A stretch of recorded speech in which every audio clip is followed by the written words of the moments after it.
Join us on Patreon and become part of our journey to uncover history's untold stories. Your support helps us create in-depth content, bring hidden narratives to life, and keep history alive for everyone. There are certain stories in Christian history that seem to flutter at the edges of the known world, stories that whisper from deserts, monasteries, and mountain churches far beyond the borders of the familiar West. Among these is the Ethiopic tradition surrounding the Virgin Mary, a tradition preserved in manuscripts few outsiders have ever seen, guarded by monks who still chant ancient hymns unchanged for over 1,000 years. For most Christians, Mary is known only through the Gospels and a few early writings, but in Ethiopia she is more than a figure of devotion. She is the heart of an entire spiritual universe. She is the woman whose life, miracles, and mysteries are preserved in texts unavailable anywhere else on earth.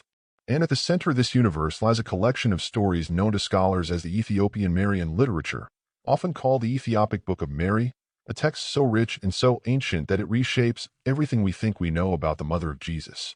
To begin a journey into this hidden world, one must imagine a land where Christianity took root long before most of Europe had heard the name of Christ.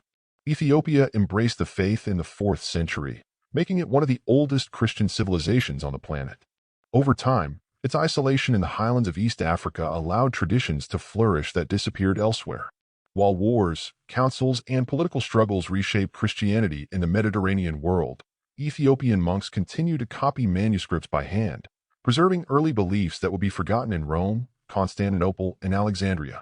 Among these preserved treasures are writings that expand the story of Mary far beyond the pages of the New Testament, transforming her from a quiet figure of Bethlehem into a cosmic, miracle-working mother whose influence touches every corner of human life. The origins of these Ethiopian writings trace back to a collection known as the Miracles of Mary. This body of work is massive, containing hundreds of stories gathered over many centuries in Ge'ez, the sacred liturgical language of Ethiopia. These stories tell of Mary's actions not only in the 1st century, but throughout history, portraying her as a living presence who intervenes in events, rescues the oppressed, defends the faithful, and corrects the powerful. The Book of Mary is preserved in Ethiopia is not a single volume but a living tradition, constantly growing through the addition of new miracles recorded by monks who believe Mary had acted in their own times. While similar traditions existed in medieval Europe, none survived with the scale, depth, or antiquity found in the Ethiopian manuscripts.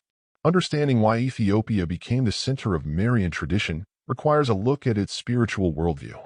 Ethiopian Christianity is deeply mystical, rooted in visions, angels, fasting, and ancient prophecy. To Ethiopian believers, the boundary between the earthly and the heavenly is thin, and the saints continue to work in the world long after their earthly lives end. Mary, being the mother of Christ, occupies the highest place among them. She is viewed not only as a historical figure, but as an eternal intercessor whose compassion extends to all creation. The Ethiopian Church therefore preserved every story, prayer, and miracle connected with her, creating a Marian heritage unlike any other. Among the earliest stories preserved in the Ethiopic tradition are those describing Mary's birth, her upbringing in the temple, and her selection by God for the Incarnation, details found in the ancient Proto-Evangelium of James, a 2nd century text that was widely read in the early church but later fell into disfavor in the West. Ethiopia, however, never rejected it. Instead, Ethiopian scribes expanded upon it, interweaving local interpretations, visions, and poetic elaborations until a uniquely Ethiopian portrait of Mary emerged. In this portrait, Mary is not simply a young virgin chosen by divine will, but a spiritually radiant being who was prepared by God from the beginning of creation. Ethiopian theologians frequently described her using imagery drawn from the Old Testament, calling her the tabernacle of the Word, the Ark of the Covenant, the staff of Moses, and the heavenly temple. These symbolic descriptions reveal how deeply Ethiopia connected Mary both to Israel's history and to its own sense of divine mission. One of the distinctive elements of the Ethiopic Book of Mary is its portrayal of her role during the flight into Egypt. While the Bible mentions this journey only briefly, Ethiopian manuscripts expand it into a sweeping narrative filled with miracles. According to the Ethiopian tradition, as Mary, Joseph, and the infant Jesus traveled through the desert, idols collapsed in their presence, trees bowed down to provide shade, and wild animals guarded them. These narratives reflect an older Eastern Christian tradition preserved in Coptic Egypt, but in Ethiopia they evolved into richly detailed stories that express a deep reverence for Mary's protective power. For Ethiopian believers, the flight into Egypt is not merely a historical event, but a symbol of Mary's role as guardian and defender of those who are persecuted or wandering. Another major theme in the Ethiopic tradition is Mary's ongoing activity after Christ's ascension. While the New Testament says little about her later life, Ethiopian writings describe her travels with the apostles, her prayers for the early church, and her miraculous protection of believers. One powerful story recounts how a persecutor attempted to destroy the apostles, only to be struck down when Mary appeared in radiant glory, shielding them with a mantle of light. Other accounts describe Mary visiting believers in dreams, healing the sick, interceding for sinners, and confronting demonic forces. These stories demonstrate the Ethiopian conviction that Mary's compassion continues long after the events of the Gospels. Among the most striking parts of the Ethiopic Marian literature is its account of Mary's death, or dormition. While the dormition tradition exists throughout Eastern Christianity, Ethiopia's version contains details found nowhere else. According to Ethiopian manuscripts, when Mary's earthly life was ending, angels surrounded her home, heavenly fragrances filled the air, and Christ himself descended to receive her soul. The apostles, who were scattered across the world, were miraculously transported to reside on clouds. After Mary's burial, her tomb became a site of miracles, and her body was later taken into heaven.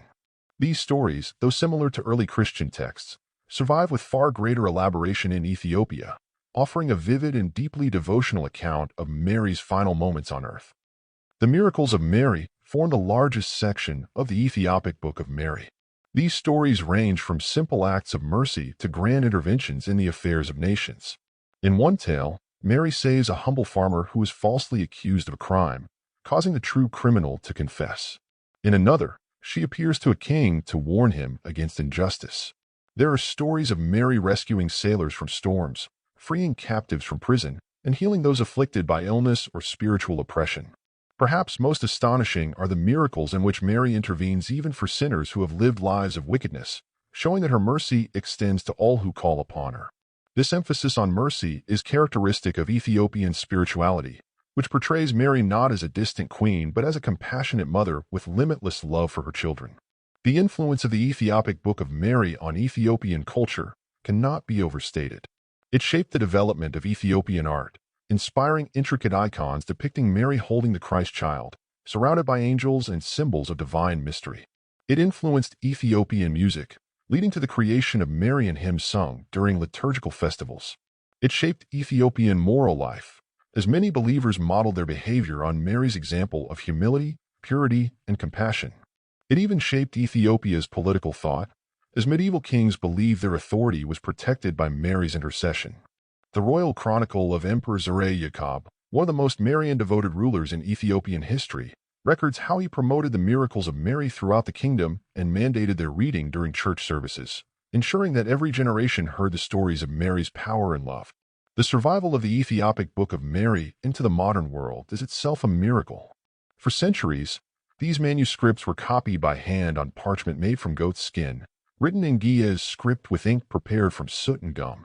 Scribes worked in the dim light of mountain monasteries, carefully preserving each word passed down by the generations before them. Some of these manuscripts are now over 1,000 years old, containing stories that were already ancient when medieval Europe was still forming its first universities. Even today, monks continue to copy Marian manuscripts by hand, maintaining a tradition that links the present directly to the early centuries of Christianity. The historical value of the Ethiopic Book of Mary is immense. It provides scholars with a window into the beliefs of early Christians who lived outside the Roman Empire, showing how Christianity developed in the African world. It preserves traditions from the early Mediterranean that were lost elsewhere. It reflects the deep cultural connection between Ethiopia and the biblical world, a connection rooted in the conversion of the Ethiopian royal court during the time of King Ezana and strengthened by centuries of manuscript transmission.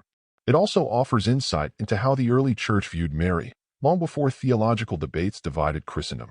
Yet beyond its historical and cultural significance, the Ethiopic Book of Mary remains powerful because of its spiritual message. Its stories portray a world where compassion is stronger than judgment, where divine mercy triumphs over human failure, and where the mother of Jesus is not a distant symbol, but a present help in times of trouble. For Ethiopian Christians, Mary is not only the mother of Christ, but the mother of all humanity, entrusted with the care of those who suffer, struggle, or lose hope. Her miracles are expressions of God's love revealed through her. Her stories are reminders that heaven bends down to earth through those who carry the divine presence. In a world where ancient texts are often forgotten, Ethiopia stands as a living testimony to the power of memory. Its mountains safeguard not only manuscripts but entire spiritual worlds. The Ethiopic Book of Mary is one of these worlds, a world where history and devotion are intertwined, where ancient voices whisper through the pages, and where the Mother of Jesus remains alive in the hearts of believers. To read these stories is to step into a tradition that has endured for over 16 centuries, untouched by the passing of empires, unchanged by the shifting tides of theology. It is to encounter Mary not only as the humble woman of Nazareth, but as the luminous figure who walked with angels, interceded for humanity, and touched the lives of generations across time and space. Today, scholars continue to study the Ethiopic Marian texts, piecing together their origins, tracing their influences, and translating their manuscripts for the world. But to Ethiopian believers, these stories need no scholarly validation. They are part of a living faith, a living memory, and a living tradition. They are the untold chapters of the life of Mary, preserved by a nation that has guarded its Christian heritage with extraordinary devotion. Through these writings, Ethiopia offers the world a gift, a vision of Mary filled with warmth, beauty, and mystery, a mother whose love reaches beyond the boundaries of history and across the centuries into the hearts of all who seek hope.